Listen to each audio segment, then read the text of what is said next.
This channel does not promote any violent, harmful, or illegal activities. All content provided by this channel is meant for an educational purpose only. আর শুধু শিলিগুড়ি বা বলছি কেন, আমাদের রাজ্যের প্রায় সব জেলায় মেডিকেলের পড়ুয়ারা তারা পথে নেমেছেন।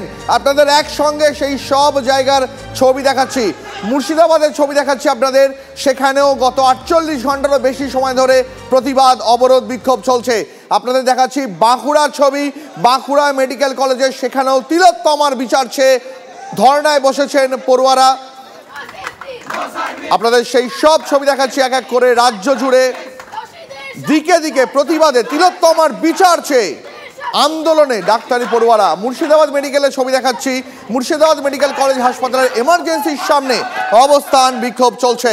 আরজি করে ঘটনায় দোষীদের কড়া শাস্তির দাবিতে পাশাপাশি মুর্শিদাবাদ মেডিকেলেও নিরাপত্তা ব্যবস্থা জোরদার করার দাবি ডাক্তারদের। আরজিকরের ঘটনার দোষীদের শাস্তি যতক্ষণ না সম্পূর্ণ হচ্ছে ততক্ষণ পর্যন্ত কিন্তু এই পেন ডাউন চলবেই, এমনটাই জানাচ্ছেন পড়ুয়া চিকিৎসকেরা। চতুর্থ দিনে পড়েছে তাদের এই পেন ডাউন কর্মসূচি।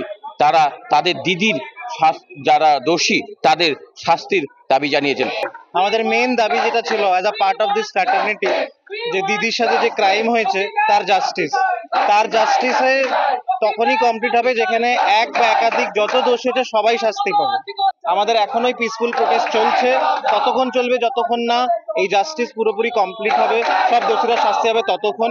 পাশাপাশি তারা দাবি করেছেন যে এই হাসপাতালে যারা সিনিয়র চিকিৎসক রয়েছে তারা এমার্জেন্সিতে চিকিৎসা পরিষেবা দিচ্ছে, তারা কোনোভাবেই রোগীর বিপক্ষে নয়। তবে এই হাসপাতালে যেমন নিরাপত্তার দাবি তুলেছিলেন, সেই নিরাপত্তায় কিছুটা হলেও পরিবর্তন হয়েছে। বিভিন্ন জায়গায় অতিরিক্ত নিরাপত্তা দেওয়া হয়েছে।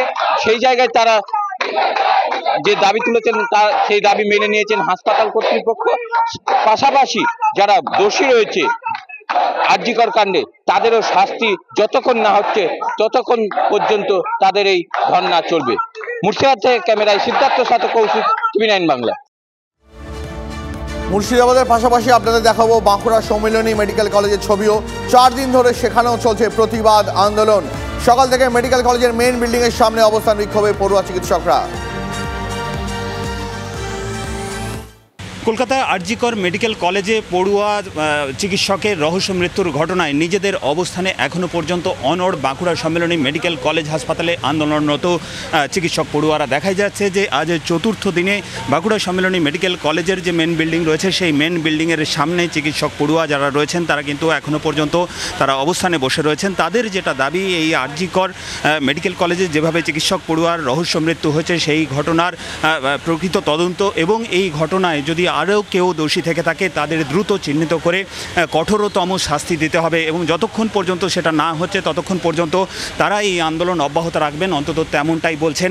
আমাদের দাবি দুটোই, মেন দুটো। এক, জাস্টিস, যে ভিকটিম হয়েছে সেই ভিকটিমের জাস্টিস, ভিকটিমের জন্য আমাদের জাস্টিসের জন্য লড়াই। আজ শুধু পশ্চিমবঙ্গ নয়, গোটা ইন্ডিয়া, গোটা ভারতবর্ষ আজ গর্জে উঠেছে এর জন্যে।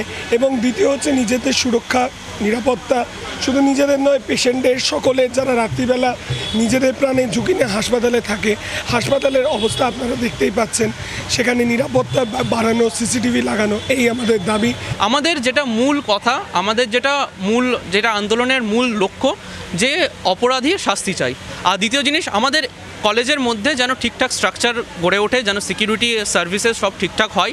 এই আন্দোলন আর কতক্ষণ চলে, আর কতদিন চলে, সরকার কি ব্যবস্থা নেয় সেই দিকেই আপাতত তাকিয়ে এই আন্দোলনরত চিকিৎসক পড়ুয়ারা। বাঁকুড়া সম্মেলনী মেডিকেল কলেজ হাসপাতাল থেকে ক্যামেরায় বুদন কর্মকারীর সঙ্গে হীরক মুখার্জি, টিভি9 বাংলা।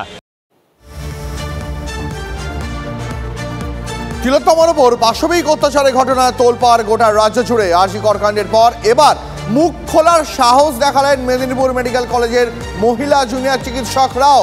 মেদিনীপুরে তাদের শহরে তাদের ইফটিজিং এর শিকার হতে হয়, বিস্ফোরক অভিযোগ করছেন মহিলা জুনিয়র চিকিৎসকরা। আমরা যারা এখন নন একাডেমিক জুনিয়র রেসিডেন্ট, এখানে আমরা পিজি হস্টেলে থাকি, রাত্রে যখন ফিরি আমরা রাস্তা দিয়ে কত লোকজন, কত আমাদেরকে ইউটিজিংয়ের শিকার হতে হয়েছে, আমাদের সিনিয়রদের, আমাদের জুনিয়রদের। রাত্রে যখন আমরা 12টার সময় ডিউটি করে ফিরি, কেউ থাকে না আমাদের দেখার মতো। ওখানে যদি ভগবান না করে, কোনো পুলিশ, কোনো সিকিউরিটি থাকে না। যে এটা বলে সেটা সম্পূর্ণ ভুল বলে। আমি একজন মহিলা, একজন ডক্টর হয়ে বলছি, এটা হয় না। সত্যি কথা বলতে হাসপাতালের ভেতর শুধু না, এমনকি হাসপাতালের বাইরে যখন আমরা আমাদের হোস্টেলে ফিরছি রাত্রেবেলাতে, তখনও আমাদের অনেকের সাথেই ইভটিজিংও হয়েছে।